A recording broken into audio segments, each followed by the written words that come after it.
everyone. Greetings from Garuda Immigration. Today I am going to talk about the reading module in IELTS.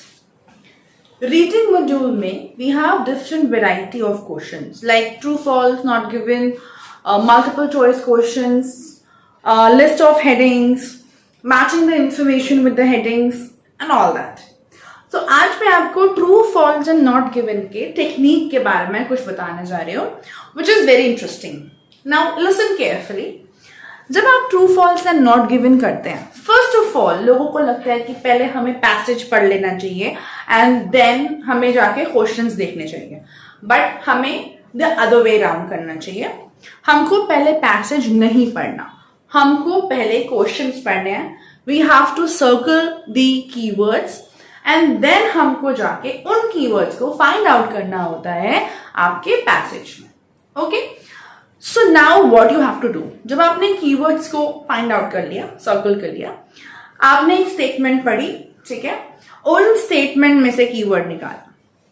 अगर वो information 100% match कर रही है with the information in the passage, so that statement will be regarded as a true statement.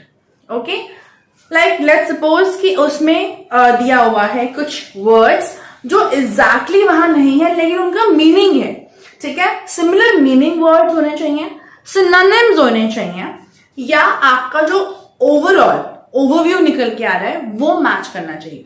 So this is how we mark it as a true statement. अगर overview match कर रहा है, अगर similar meaning words हैं, synonyms हैं, ठीक है, जो एंड रिजल्ट जो जिस्ट है वो आपकी मैच कर रही है, तो आप उसको एक ट्रू स्टेटमेंट रिगार्ड करेंगे.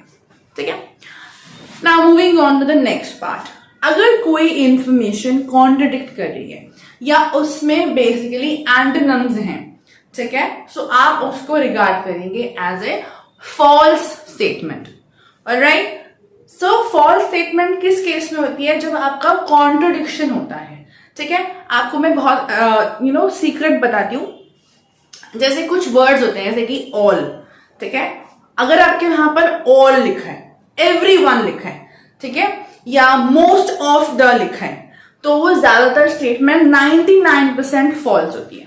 तो अगर आपको लग रहा है कि आपका ये फॉल्स है कि नॉट गिवन है, तो आप एक बार जरूर पढ़िए. लेकिन अगर फॉर एग्जाम्पल आपके पास टाइम कम है और आप को फटाफट खत्म करना है, बहुत लिमिटेड टाइम है, तो आप ये गेसिंग वर्क में ये आपका क्लू काम आ सकता है. अगर ऑल लिखा है, मोस्ट ऑफ लिखा है, तो आप उसको फॉल्स मार्क कर सकते हैं.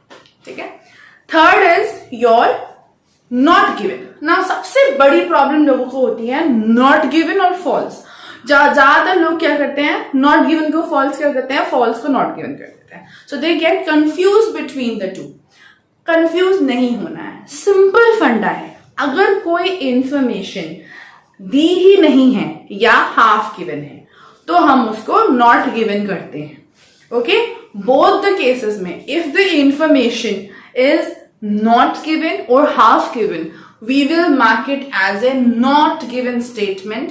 कंप्लीटली इसको हमें इग्नोर नहीं करना है. अगर हमारा दिमाग बोल रहा है अच्छा ये तो है ही नहीं या ये तो इसमें गिवन ही नहीं है, उसे इग्नोर नहीं करना है. We don't have to just complete that thing. हमको इंटरप्रिटेशन नहीं करनी है अपनी तरफ से. What we have to do, straight away mark it as a not given statement. Okay, that's all for today.